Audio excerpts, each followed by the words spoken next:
America મોકલવાના બહાને આણંદના યુવક યુવતી સાથે મોટી છેતરપિંડી થઈ ગઈ, જ્યાં વાસદની યુવતી અને ઝાંખરિયાનો યુવક અઝરબૈજાનમાં બંધક બન્યા છે। મુંબઈના એજન્ટે કેનેડા થઈને અમેરિકા મોકલવાની લાલચ આપી હતી અને તેમાં યુવક યુવતીને અઝરબૈજાનમાં કેદ કરી લીધા। વોટ્સએપ કોલ પર યુવકને માર મારતો વિડીયો બતાવી પરિવાર પાસેથી 65 લાખ રૂપિયા પડાવવામાં આવ્યા। વધુ રૂપિયા નહીં આપો તો કિડની કાઢીને વેચી મારીશું એવો અપહરણકર્તાઓએ તેમને દમદાટી પણ આપી। આણંદ ગ્રામ્ય પોલીસ મથકે 5 શખ્સો સામે હવે ગુનો નોંધવામાં આવ્યો છે। એલસીબીએ એજન્ટોને ઝડપવાની કાર્યવાહી શરૂ કરી છે। આણંદના સાંસદ મિતેશ પટેલે ગૃહ મંત્રાલય અને વિદેશ મંત્રાલયમાં આ અંગે રજૂઆત કરી। બંધક બનાવેલા બંનેને તાત્કાલિક છોડાવવાની પણ રજૂઆત કરી છે।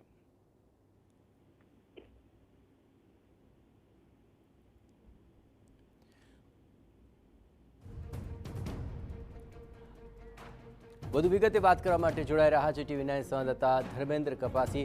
ધર્મેન્દ્ર, આ આખો મામલો આખરે કઈ રીતે બહાર આવ્યો અને આ લોકોને છોડાવવા માટે શું પ્રયત્નો હાથ ધરવામાં આવ્યા છે?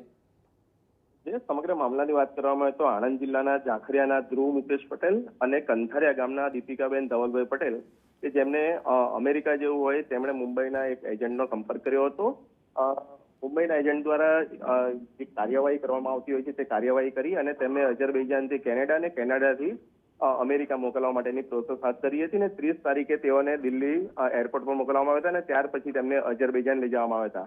મહત્વની બાબત એ છે કે કેનેડા પહોંચે તે પહેલા અઝરબૈજાનની અંદર જ બંને યુવક યુવતીને બંધક બનાવી દેવામાં આવે છે અને તેમના વાલી વારસોને ત્યાંના જે પણ બંધનકારો છે તેમના દ્વારા વિડીયો કોલ કરવામાં આવ્યો હતો ને જે ધ્રુવ પટેલ છે તેને માર પણ મારવામાં આવ્યો હતો। વિડીયો કોલ કરી અને 65 લાખ રૂપિયાની માંગણી કરવામાં આવી હતી, જે પૈકી 35 લાખ રૂપિયા ધ્રુવ અને દીપિકાના જે પરિવારજનો છે તેમની પાસેથી ક્રિપ્ટોકરન્સી અને ઓનલાઈન ટ્રાન્ઝેક્શનના મારફતે પડાવી લેવામાં આવે છે।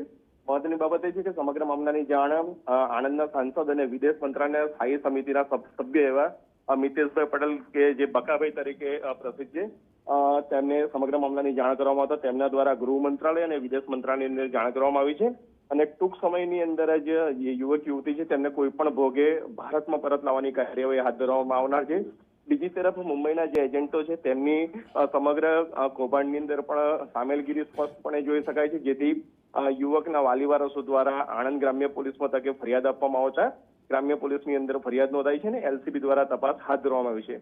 મહત્વની બાબત એ છે કે વિદેશ મંત્રાલય દ્વારા જે પણ અત્યારે યુવક યુવતી જે ફસાયેલા છે તેમને કોઈ પણ રીતે પાછા લાવવાની કવાયત હાથ ધરવામાં આવશે અને ઓપરેશન મહીસાગર અંતર્ગત યુવક યુવતીને પરત લાવવાની કાર્યવાહી કરવામાં આવનાર છે। જી બિલકુલ, તમામ કાર્યવાહી પર આપ નજર રાખતા રહેજો। તો ધર્મેન્દ્ર જણાવી રહ્યા તે પ્રમાણે આ સમગ્ર મામલે યુવક યુવતીઓને કેટલી ઝડપથી છોડાવી શકાય તે માટેના છે કેન્દ્ર સુધીના પ્રયત્નો હાથ ધરાયા છે કે જેથી અમેરિકા મોકલવાના બહાને થયેલી આ છેતરપિંડીની અંદર ન માત્ર એજન્ટો પકડમાં આવે પરંતુ જે યુવક યુવતીઓ છેતરાયા છે, ફસાયા છે તેમને પણ જલ્દીમાં જલ્દી છોડાવી શકાય।